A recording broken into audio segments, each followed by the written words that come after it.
अस्सलाम वालेकुम वरहमतुल्लाहि वबरकातुहू। इत्तेहाद न्यूज़ में आप सभी का खैर मकदम है। आज कुछ सियासी बातें करते हैं।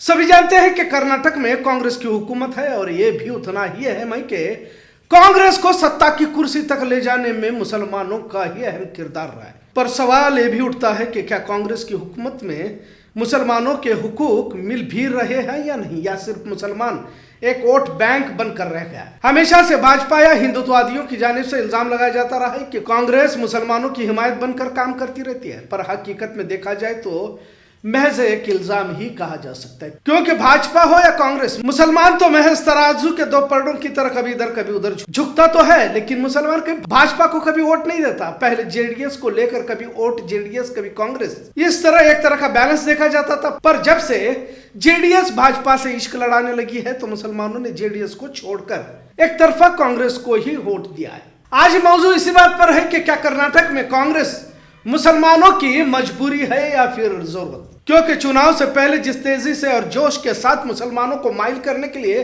कस्में वादे खाए जाते हैं, चुनाव के बाद मुसलमानों पर कोई भी बोलना नहीं चाहता। और कर्नाटक ही नहीं, पूरे मुल्क में अब मुसलमान धीरे धीरे एहसास कमतरी में मुब्तला होते जा रहे हैं। कर्नाटक यकीनन कांग्रेस का एक तरह से गढ़ जरूर कहा जा सकता है, और इसकी असल वजह यहाँ लिंगायत, वक्कलिगा, दलित और मुसलमानों की आबादी बड़े पैमाने पर है। वैसे देखा जाए तो दलितों की तादाद काफी है, लेकिन वो भी मुसलमानों की तरह पिछली कतार में खड़े हैं। दलित और मुसलमानों की आबादी बड़े पैमाने पर है, जिसका असर भाजपा को अपनी जगह बनाने में मुश्किल जरूर आती रहती है। पर अब मुस्लिम मुखालिफ माहौल का वसी दायरा हिंदुत्व के लिए आसानियां भी पैदा कर रहा है। अब हिंदुत्व से मुराद ही मुस्लिम मुखालिफत है, ये भी अलग से बोलने की जरूरत नहीं है। अब जब भी हिंदुत्व की बात निकलती है तो मुसलमानों के खिलाफ ही बयानबाजी होती रहती है। सियासत का शॉर्टकट मुस्लिम मुखालिफ बयानात से ही हासिल होता है, और बहुत सारे सियासी लीडरों को इसका फायदा भी हुआ है। यतनाड़ जिसे भाजपा से बाहर किया गया, मुसलमानों के खिलाफ बयानबाजी करके भाजपा में फिर से जगह बनाने की कोशिश कर रहा है, और मुसलमानों के खिलाफ बयान एक आसान रास्ता है। खैर, पर मुसलमानों का सियासी मुस्तकबिल क्या, यह सवाल जितना छोटा लगता है उतना ही गहरा है। क्या फिर से कांग्रेस कर्नाटक में हुकूमत पर रहेगी या फिर भाजपा आएगी? अगर भाजपा आती है तो मुसलमानों के लिए क्या हालात रहेंगे, और कांग्रेस रहती है तो मुसलमानों के लिए जो वादे किए थे उसे मुकम्मल करने में क्या कठिनाइयां आने वाली है? हाल ही में कांग्रेस श्रीरंगपट्टन के एमएलए रमेश बंदी सिद्धगौड़ा ने कहा कि अगर मुसलमानों को सरकारी जगह मंजूर की तो उसे फांसी दूंगा। कांग्रेस के ऐसे कई दिगर एमएलए हैं जिन्होंने मुस्लिम मुखालिफ बयानबाजी की है। खुद कांग्रेस पार्टी ने ही वादा किया था कि पार्टी इख्तियार पर आएगी तो 2B रिजर्वेशन जारी करूंगा, और उसके साथ दिगर वादे भी किए थे, जैसे मुसलमानों की तरक्की के लिए 4,000-5,000 करोड़ रुपए देना कुछ गलत नहीं है। इसी बात सिद्धरामैया ने कही थी। टीपू सुल्तान की यौम पैदाइश के दिन छुट्टी जो पहले ही कांग्रेस की जानिब से जारी की जा चुकी थी, लेकिन भाजपा ने इन्हीं वादों पर मुस्लिम हिमायत होने का इल्जाम लगाकर कांग्रेस को मुसलमानों की पार्टी कहना शुरू किया। यकीनन कांग्रेस इस बार मुसलमानों के वोटों के साथ दिगर लोगों की हिमायत और 5 गारंटियों की बुनियाद पर कामयाब हुई है। पर भाजपा, जिसे हिंदू मुस्लिम के सिवा कुछ करना नहीं आता, जहां भी मुस्लिम हिमायत में कांग्रेस नजर आती है मुखालिफत कर रोकने में कामयाब जरूर हो जाती है। कर्नाटक की आन बान शान रहे टीपू का नाम इसी भाजपा और हिंदुत्व तंजीमों की वजह से लेना मुश्किल कर दिया गया है। पर क्या कांग्रेस में भी टीपू सुल्तान का नाम लेना उतना आसान है? क्योंकि टीपू की तस्वीर को अब कांग्रेस भी लगाना नहीं चाहती।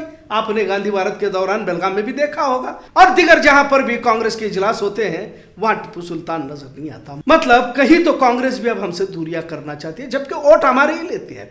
खैर, अब फिलहाल एक और मौजूद ज़ेर बहस है जहां गोरक्षक बनकर मुसलमानों को तकलीफ दी जा रही है। अब कसाब बिरादरी कितना मुश्किल दौर से गुजर रही है, यानी कि बाजार से बेचने वाले तो हिंदू है, लेकिन जब खरीद कर उन्हें लाया जाता है तो दरमियान में ये राम सेना और बजरंग दल जैसे ये हिंदुत्ववादी लोग इन्हें पकड़कर मारते हैं, पीटते हैं, यहाँ तक गाड़ियां जला देते हैं। फिर कांग्रेस हुकूमत में अगर ये तमाम हो रहा है तो फिर हमारे वोटों की क्या अहमियत, ये भी तो सवाल सामने आ जाता है। जब कर्नाटक में भाजपा हुकूमत रही तो हिजाब का मसला सिर्फ फेरिस्त रहा, टीपू सुल्तान की मुखालिफत में तहरीकें चलाई गई, लिहाजा अब टीपू सुल्तान सिर्फ मुसलमानों का ही बादशाह रह गया। स्कूल कॉलेजेस में मुस्लिम बच्चों पर ज्यादती होती जा रही है। बाजारों में, गांव में सब्जी फ्रूट बेचने वाले मुसलमानों पर जानबूझकर हमले किए जाने लगे, और कोरोना में तो मुसलमानों की बस्तियां अलग करने की साजिश हुई, जिसमें बदकिस्मती से कर्नाटक भी रहा।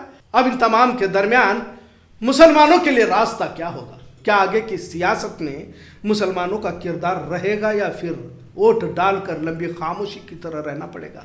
कुछ लोग मुस्लिम पार्टियों को बतर विकल्प इख्तियार करने का मशवरा दे रहे हैं, पर क्या यह भी इतना आसान है? उत्तर भारत में तो मुसलमानों के घरों पर बुलडोजर चलाए जा रहे हैं, तो मुस्लिम पार्टियां कितना आवाज उठा रही हैं, या इनकी आवाज को कौन सुन रहा है? अगर एक आध संसद में आवाज भी उठा रहा है तो इस आवाज का कितना असर देश के तमाम मुसलमानों पर हो रहा है? हालात बिल्कुल नाजुक है। हमेशा कहा जाता है कि मुसलमानों को भाजपा से डराकर कांग्रेस वोट लेती है, और ये सही भी है। अगर मुसलमान कांग्रेस को वोट नहीं करेगा तो जाएगा कहां? कर्नाटक में तो जेडीएस भी खत्म होने की कगार पर है।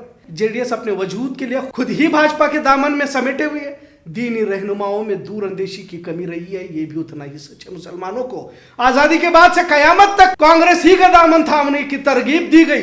अगर दूरअंदेशी के साथ किसी मुस्लिम पार्टी या फिर इन्हीं सेक्युलर पार्टियों के साथ कुछ मुआहदे किए होते, हालात जो फिलहाल रूनुमा हुए हैं नहीं होते। पर अब सांप निकल गया है, लकीर पीटने से कुछ फायदा होने वाला नहीं है।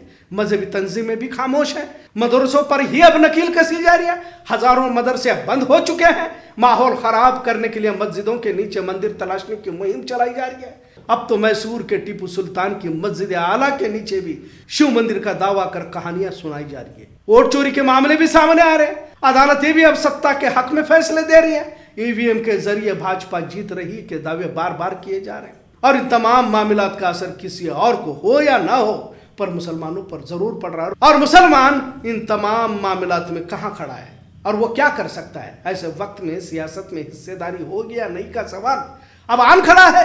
बेवजह मुसलमानों के हक में बोलकर मसला खड़ा करने वाले भी माहिरीन मौजूद हैं। अगर मुस्लिम नौजवानों की बात कही तो इनके पास कोई मौकूफ है नहीं, सिर्फ जोश में गैर जरूरी कामों को अंजाम देते देखा जा रहा है। मुसलमानों में सियासी कयादत कमजोरी नहीं बल्कि न के बराबर है।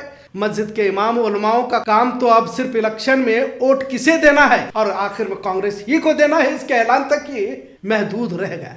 हालात जिस तेजी से बदल रहे सभी महसूस जरूर तो कर रहा है, लेकिन एहसास खत्म होता जा रहा है। अक्सर मोहल्ले के जिम्मेदार तंजीमें इदारों का काम मेडिकल कैंप तक महदूद होकर रह गया। सियासी समाजी बेदारी पर खामोशी बरती जा रही है। अगर कांग्रेस नहीं तो किसको? यह सवाल आज भी उसी जगह पर खड़ा है। मुस्लिम पार्टियों को तो मुसलमानों की ही हिमायत हासिल नहीं हो रही, इसके लिए भी वो पार्टियां खुद ही जिम्मेदार कहा जाए तो गलत न होगा। जबकि हिंदुत्व के नाम पर भाजपा दीगर पार्टियों को भी अपने साथ जोड़ने में कामयाब हो रही है। सिर्फ कर्नाटक नहीं, पूरे मुल्क की सतह पर यह माहौल देखने को मिल रहा है। अगर कोई विकल्प नहीं है तो सेक्युलर पार्टियों से एक वक्त मुकर्रर तक मुआहदे क्यों नहीं किए जाते?